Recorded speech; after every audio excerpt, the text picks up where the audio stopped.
Turkey's disgraceful president, Recep Erdogan, is a thuggish dictator. He shuts down or seizes Turkish media he disagrees with, like the newspaper Zaman, now run as a propaganda arm. But that's mild compared to his violence against Kurds and other citizens. He murders them by the hundred. He's worried Kurds want a country, Kurdistan, that would include Kurdish regions of Turkey. That's why Erdogan supports the Islamic State terrorists. They both want to kill all the Kurds. Now, how Turkey treats Turks is mainly a problem if you have the misfortune of living in Turkey, but Erdogan has started exporting his thuggery around the world. When Erdogan was in Washington, D.C. recently, his entourage beat up independent Turkish journalists and threatened protesters. And then came the whopper. When this comedian read out a dirty poem about Erdogan on a German TV comedy show, Erdogan freaked out. He demanded that Germany's Chancellor, Angela Merkel, prosecute that comedian under an obscure law that protects foreign leaders from insults. And Merkel agreed. What this German comedian, Jan Böhmermann, said was very rude, to be sure. It was pretty gross. I turned it off halfway through, but no one in Germany even contemplated arresting him or prosecuting him because it's not against the law to be rude or gross. But Erdogan specifically asked Merkel to use this obscure law to go after him like he was some Kurd in Turkey. And Merkel said, sure. The Ottoman Empire is back. And as if increase of appetite had grown by what it fed on, Erdogan realized he had a winning strategy. He was a bully, a bigot, a Muslim extremist, an imperialist, and in his Western counterparts, he found cowards and pushovers who were afraid of him and didn't really much care to defend Western liberties they were sworn to defend. So his next move was to arrest a Dutch journalist for the temerity of tweeting critical comments about him, tweeting about it.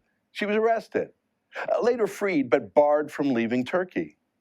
And did Holland cut off diplomatic relations with Turkey? Did they say, unhand our citizen or we'll move to kick you out of NATO, you little dictator?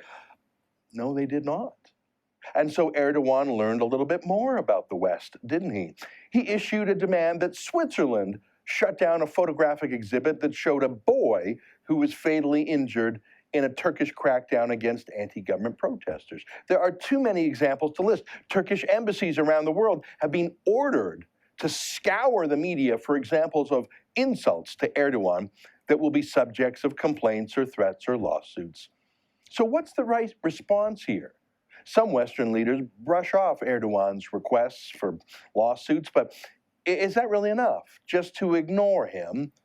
Doesn't this call for a harsher rebuke of a so-called NATO ally, a country that wants to join the European Union? Shouldn't Erdogan be told he's wrong and suffer the consequences for trying to export Sharia values to the West and to meddle in Western domestic affairs? If anything, shouldn't liberal democratic values be exported from the West to Turkey? Some European media are rising to the occasion. The front page of this Dutch newspaper responded to the arrest of the Dutch journalist by portraying Erdogan as an ape. Well done. The Spectator magazine in the UK put out a call for more insulting poems about Erdogan in an homage to the German comedian. Well done. And I think that's something we have to do. It's not enough to say, dear President Erdogan, sir, we disagree. It's not enough to be normal and polite in how we say no to him. I think in this rare case, being rude is not just acceptable, it's required. The only way to show that you love Western freedom of speech and the right to be rude to tyrants, foreign or domestic, is to actually use rudeness, if that's the thing he's saying you cannot do. It's like when Muslim extremists say, you cannot draw a cartoon of Mohammed or we'll kill you. Well, most people wouldn't normally want to draw a picture of Mohammed, but when Muslim terrorists threaten to kill you, and when they do kill others for that same thing, it really is appropriate to publish a picture of Mohammed as a sign of freedom and solidarity. It's actually inappropriate not to do so. And so it goes here. The German comedian was very rude. Yes, he was. But if Erdogan is saying you cannot be rude to him, you'll be sued for being rude to him, I think the only proof that you're not being an Angela Merkel-style coward is to say, you know, we are not normally rude, but we reserve the right to be rude.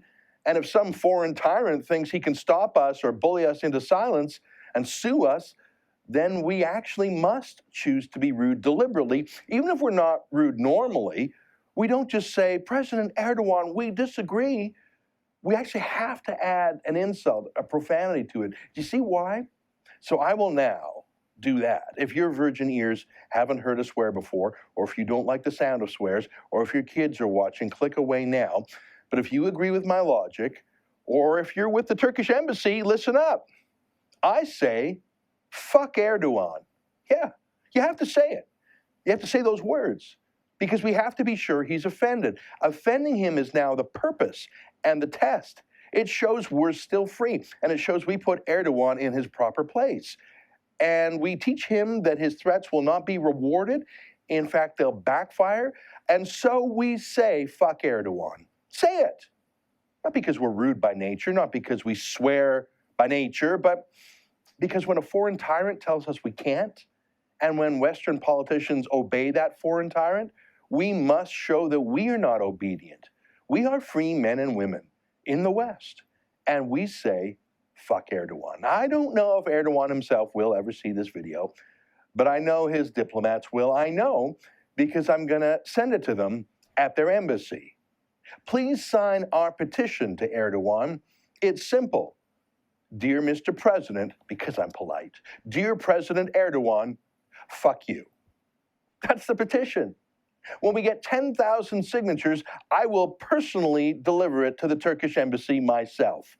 Hopefully they won't beat me up. Visit fuckerdogan.com and tell your friends too. Spread the word. Make it your Facebook status, fuckerdogan.com. Even if you don't swear, well, now's the time to start, just for this one occasion, just to show that you're free. Thanks for watching. Click here to never miss a Rebel update. Want even more of the Rebel? Well, click here to become a premium member.